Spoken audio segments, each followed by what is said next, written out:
আমরা যখন মৃত ব্যক্তির কবরের পাশে দাঁড়াই, জিয়ারত করতে যাই, তখন কি মৃত ব্যক্তি বুঝতে পারে আমরা যে তার কবরের পাশে দাঁড়িয়েছি? আমরা যখন কোন মৃত ব্যক্তির কবরের পাশে দাঁড়াই, জিয়ারত করতে যাই, সালাম পেশ করি, তখন তারা সেটা টের পান।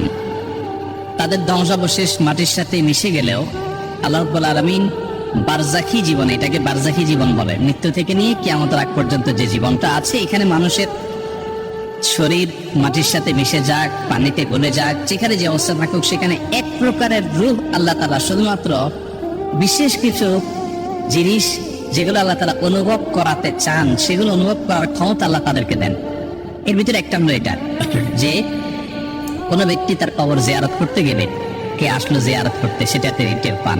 সালাম যখন দেন তখন সালামের জবাবও তিনি দেন, সেটা আমরা শুনতে পাই না, জাস্ট এটুকু। এটা বহু সালাফের মত। ইমাম ইবনে আব্দুল বার রাহিমাহুল্লাহ, বরাতে ইবনে কাইয়িম রাহিমাহুল্লাহ, অনেক ইমামগণ এর বিষয়ে অনেকগুলো হাদিস উল্লেখ করেছেন। যদিও আপনার সমকালীন ওলামাদের মধ্যে শেখ বিন বাজ রাহমাতুল্লাহ আলাইহি সৌদি আরবের সাবেক মুফতি, উনি এই বিষয়ে ভিন্ন মত পোষণ করেছেন, আর অনেকে ভিন্ন মত পোষণ করেছেন। তারা বলেছেন যে মৃত ব্যক্তি টের পায় কি পায় না, এই বিষয়টা হাদিস দ্বারা চূড়ান্ত ভাবে, পরিষ্কার ভাবে, ক্লিয়ারলি প্রমাণিত না।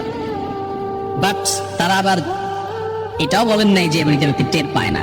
তো উভয় মতকে সামনে রেখে আমরা বেশিরভাগ সালাফ বা পূর্বসূরি আমাদের এই ক্ষেত্রে যে মতামত পাই, সেটা হলো যে তাদের মতামত হলো হাদিসের আলোকে যে মৃত ব্যক্তি তার পরিচিত অপরিচিত যে কোনো ব্যক্তি কবর জিয়ারত করলে তাকে যখন সালাম পেশ করে, তখন রব্বুল আলামিন তাকে এই সালামটার জবাব দেওয়ার জন্য যে রূহের প্রয়োজন, যতটুকু অনুভূতির প্রয়োজন, সে মাটি ধ্বংসাবশে যেখানে যে অবস্থা আছে অতটুকু আল্লাহ তাআলা ফেরত দেন এবং তিনি রিপ্লাই করেন, সেটা আমরা শুনতে পাই না, জাস্ট এটুকু।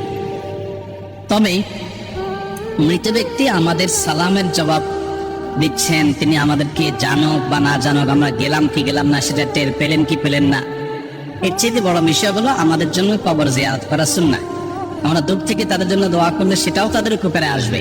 কাছে যেই দোয়া করতে হবে এটা জরুরি না, কিন্তু কাছে গিয়ে সালাম পেশ করাটা সুন্নাত। আমরা কাছে গিয়ে সালাম পেশ করলে আলাদা সওয়াব হবে। এজন্য সাধ্যে থাকলে অবশ্যই কবর জিয়ারতের চেষ্টা করা উচিত।